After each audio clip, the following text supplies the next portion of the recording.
Okay, hi, hey guys, Lionheart here with another Napoleon Total War online battle, and I'm doing a dual commentary today with Nick Stone. Hey Nick. Hey guys.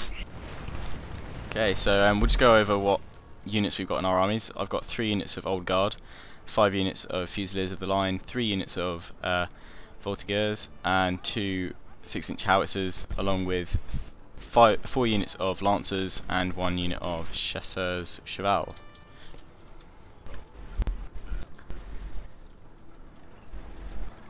And I have 7 units of Fusiliers of the Line, 3 units of Voltigeurs, 3 units of Chevalier Lancers, and 1 Polish Guard Lancers, and 3 6-inch howitzers, and also 1 Young Guard.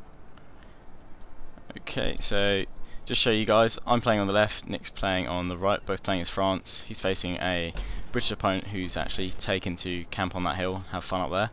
And I'm against a Russian opponent who, despite us saying no fix and no unicorns, brought some rockets and unicorns. So that's why I've charged my cavalry in down here to take out his artillery straight away.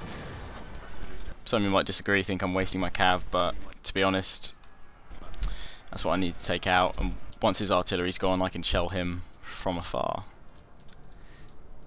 And see Nick slowly moving his troops over there. Our men are running, sir. Yeah, I'm just preparing for my opponent to hill camp, so if I'm trying to close the space in this army, because he's quite closed in between the end of the battle map and the little town on the top, so just preparing to squeeze his army, really. And yeah, pretty much that's it. That's pretty good. Just getting his cavalry around to flank there as well. Over on my left flank, I've charged in with my 3 units of Lancers that I had over on the left against his cavalry and some of his Jaegers as well. But the main attack was to, oh wow, lovely frap slag there, was to take out his artillery, which was his 6-pounder horse artillery. Over in the sort of right flank, I've got rid of his rockets now, but it did mean sacrificing my cavalry. But they've done the job.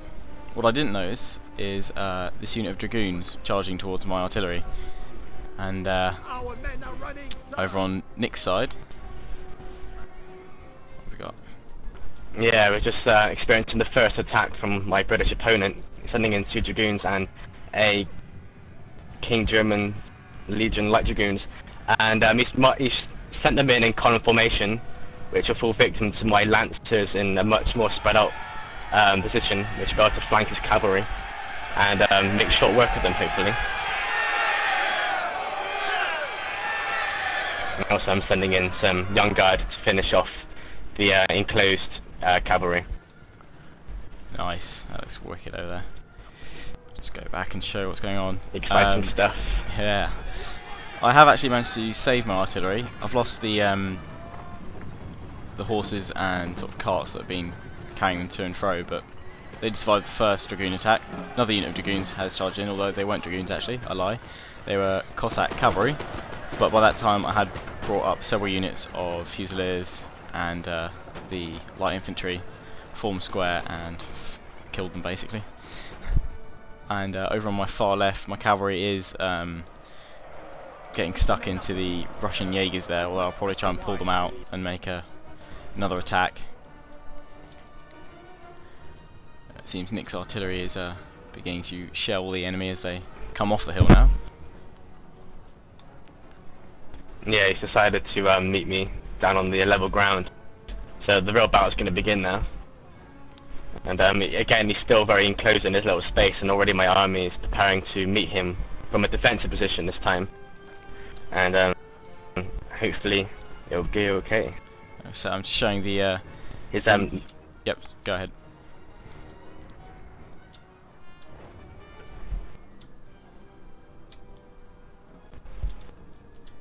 I was just over here, I'm just showing the remains of what was the British cavalry attack, and as Nick was just saying, enemies kind of approached him in such a confined order, even though it's in a line formation.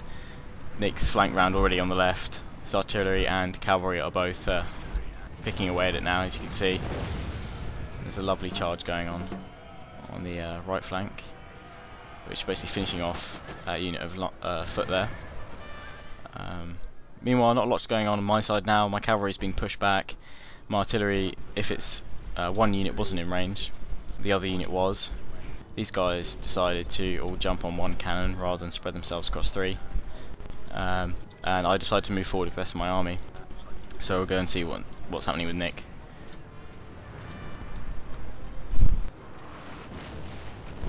It's absolute massacre for the British at this point. They're not using their numbers at all, and just being shelled completely by my howitzers.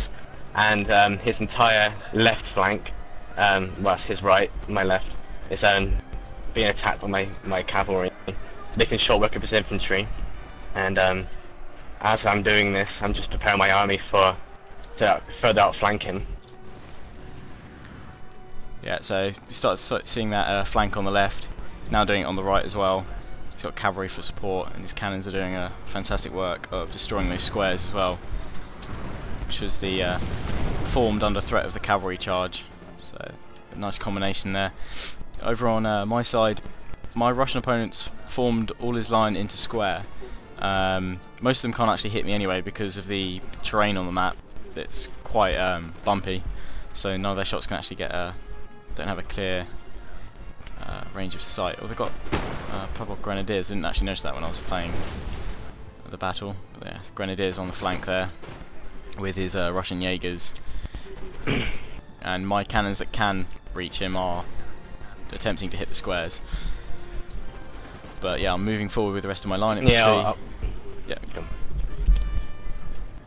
And yeah, on my side, it's all finished now for his opponent. For my opponent, he's just sending his whole army into little confined spaces with my flanked army, well, his flanked army, and he managed to get one good cavalry charge in from his dragoons against my Fusiliers. It's all to no avail, unfortunately. Just watching the mass charge of Highland foot and I think they're rifles charging in against some Fusiliers of the line here, being held there and then being shredded by another Fusilier of line on the side. Cavalry charging into the flanks of what's left of Great Britain's dragoons. Square formation finishing them off as well.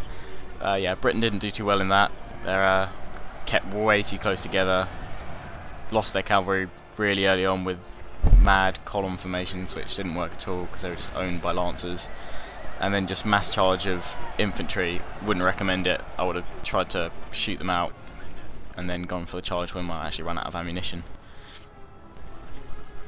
Yeah, definitely. He had much more elite units than I did, and he just didn't put them to use at all. He just he tried. I can see he tried to defend, but realised that I was in a better position than him. Realised he had to come out of his tiny space.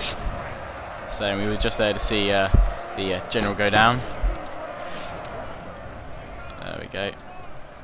Fusiliers easily finishing them off, and all these units just gone into a mass rout. Even though they've got plenty of numbers still, some of their units, they've lost some morale from the general going and generally being flanked at all sides.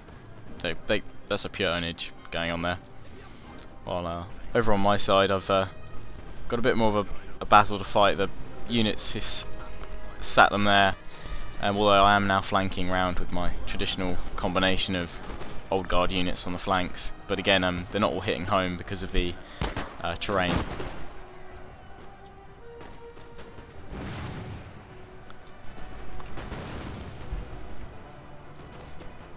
The men are fatigued, sir, and must rest a while. You can tell that this Russian guy is highly experienced by his decision to go into mass square formation.